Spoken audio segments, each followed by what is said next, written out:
Welcome to DRL, Drone Racing League Level 1 Miami.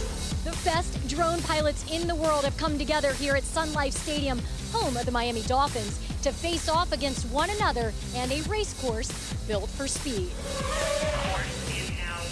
Level 1 Miami is huge. It's on a grand scale. It's unlike anything anybody's ever flown before. We're flying around the bleachers, through the concourse, up this helical staircase. That's never been done before. Pretty much came into this event ready for anything. My expectations were not let down. We are clearing the area. Initiating SPV check. All right, pilots, goggles. How's the video? Ready to rock. Arm up. Arm check. I'm here to fly as far as I can go. 10 seconds, pilot. It's about to get crazy. This is the first heat of the first race of the 2016 DRL season. I'm Craig Hummer alongside Ryan Gurry, and we are in the qualifying round.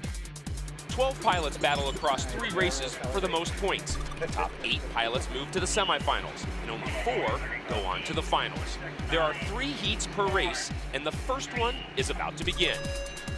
4 pilots, 4 drones, and Ryan, as you know, the start can be critical. Absolutely. A drone race can be lost at the very start. They need to accelerate rapidly while still controlling their elevation. Bapu in red in first, followed by Moke in orange, FPV Provo in white. Provo is looking smooth, and when you're smooth, you're fast. Fast indeed, he just passed Moke to move into second.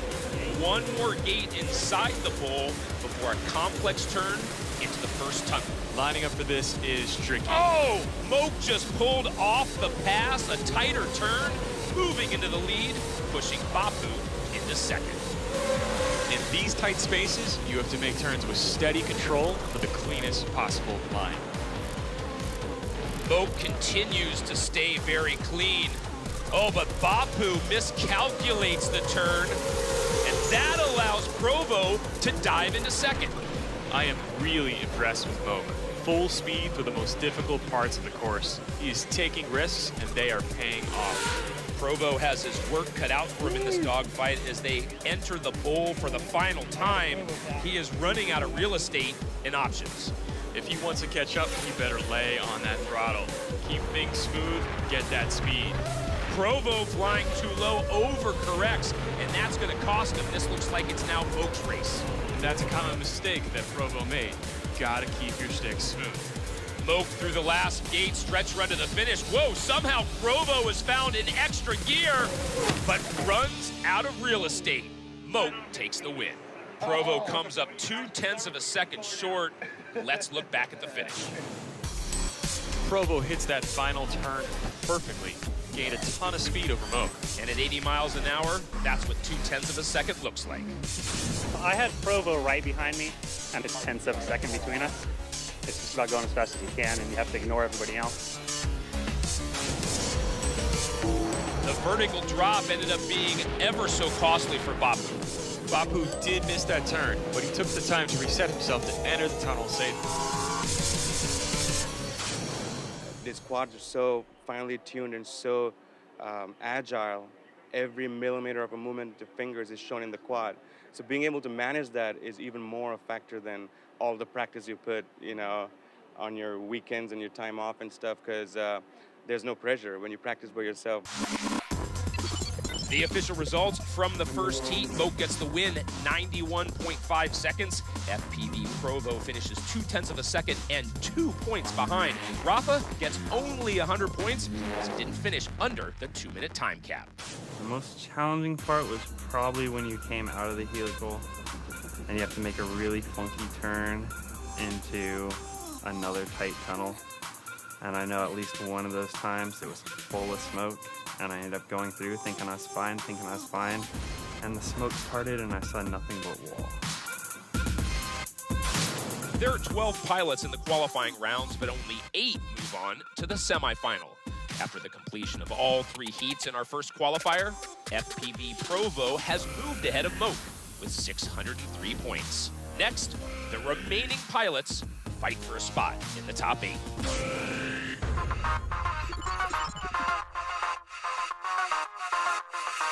What motivates me as a pilot is pure competition. I want to be the best at it. As soon as you start getting beat by other pilots, it pushes you to start sharpening up your skills, getting faster. Anything I ever do, I always try to do my best. And hopefully the best is good enough to be the best. This is the first heat of the second qualifier, a chance for these 4 pilots to make it to the semifinal. A great start by Rek in purple, closely followed by Ferrati, one of the pre-race favorites. Ferrati's a leader in the FPV community, aspiring to many, known for his technical knowledge and clean flying style. Through the second gate, oh boy, crash by Ferrati, unexpected to say the least. Very unlike him. As we take another look, it seemed everything was fine. How do you explain his drifting? He just came in too high. Could be concerned about the drone in front of him and not the gate. This is what it looked like to Hazek. Bam! That is the way you end your heat. Ferrati is out, but there is still a race going on, specifically between Rek, the purple, and Hazek, the blue. This has become mano a mano, quite the duel. Yeah, this is a dogfight. It's incredibly tough to stay this focused. Keep your eyes on the line and not on your competition. It takes a lot of concentration. Into the first bomb, Rek in purple in the lead, being pursued and pressured by Hazek. These two are hitting incredible speeds through this back haul. Hazek uses his speed to move into first, but then Rek with an amazing maneuver to retake the lead. You're looking here at 2 different styles. Rek is skilled, smooth, and a little conservative, where Hazek is really aggressive and almost a little reckless. As they exit that bomb, that is the second checkpoint, which means another 50 points for each pilot as they try to reserve a spot in the final 8. These two are really on top of each other, pushing each other to their limits and maybe a little beyond. Beyond is right. Hazek's aggression finally comes back to bite him. Hazek takes an early apex, overcutting the line to the gate, and gets punished as he overcorrects. That's a nosedive. Rek alone on the course, but he is not going to let up. You get bonus points for every second you're under the time cap.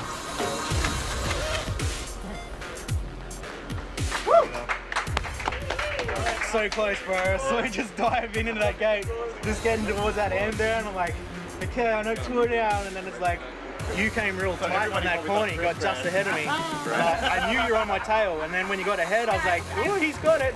Just as he got in front, so I just dove to the bottom corner and Right into the crashed chairs. down. Yeah. And then I just knew I had to finish. Right. Took it easy. All the points. Yeah. He's getting a little too cocky. Needs to be brought down a notch. What do you think about the level of competition that you just faced? You know, all the pilots here are really fast, and I don't think for a second that it's going to be easy, obviously. I've got my work cut out for me for sure. Ferrati clearly disappointed in his first heat performance. The other pilot, Spastic, ended his first run when he couldn't align with the first tunnel. That was also the first checkpoint, and had he made it through, it would have been worth 50 points. So as we take a look at the results, 2 men scored. The best, Rek with the win, and the only man to finish, 457 points. Hazek with 100. I'd really like to finish top qualifier though, that'd be awesome. I think there's going to be some pretty good pilots coming up in the 3rd race, so I'm looking forward to seeing if they can beat my score. After 2 more heats, the second qualifier is complete. And 3 pilots, Rek, Ferrati, and Hazek, have all moved ahead of FPV Provo, the top pilot from the first qualifier. Next, the last 4 pilots get their shot.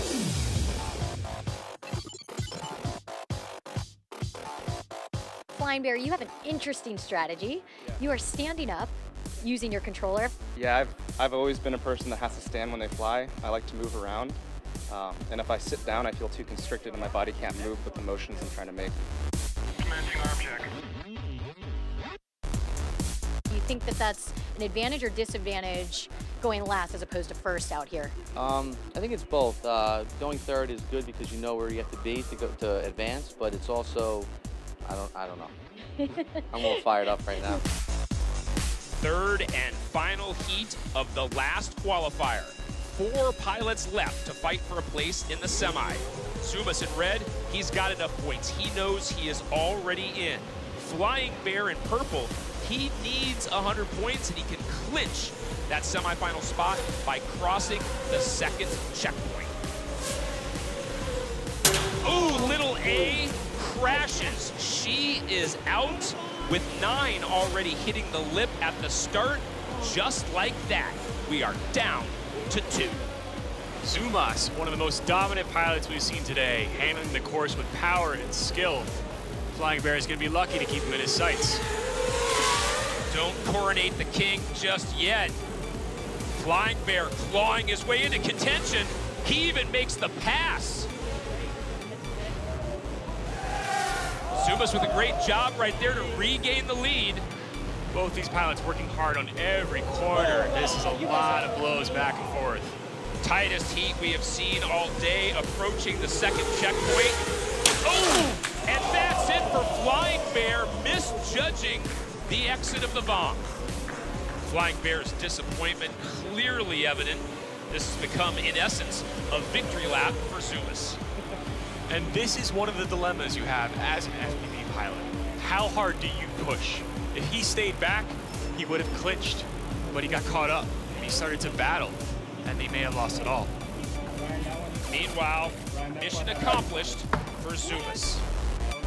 Oh, yes, relief, relief. Oh, man. You and I were neck and neck in the field. I know, I was like, please, Ken, don't hit me. No, I saw how close you were, and I was like, oh, I better back off. You passed me, and I passed you, and then, oh. What the? It's a tie. 5 feet more, he would have gotten the 50 points to get ahead of me. I got lucky. He got very unlucky. If Flying Bear had just bounced past the red bulb on the ground, he would have earned 50 points and clinched a spot in the semifinal. This is so painful from a pilot perspective to be this close and crash. It's a tie right now for the 8th place. We've got 150 and 150. Bapu versus Flying Bear. So they're gonna have to get face off or something. Tiebreaker. I was surprised because my performance was so poor. I never thought I would have a chance. And to think I'm tied for the 8 spots, I still have a chance of making it. But I don't know what the tiebreaker is gonna be. So I'm anxious to see what they're gonna do about it. All right, guys. We didn't think this was gonna happen. For the final place for 8th, we have a head-to-head battle. The fastest or the furthest. One drone. We have Flying Bear versus Bapu.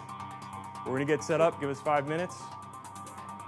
Should we separate you two in 2 different rooms at this point? All right. This is gonna be a tough one. At the end of the 3 qualifying races here in Miami, Rec retains the top spot with 971 points. Zumas ends up in 2nd with 763. But the big story is the tie for 8th between Bapu and Flying Bear, each with 150. That final spot in the semis will be determined by a single head-to-head tiebreaker.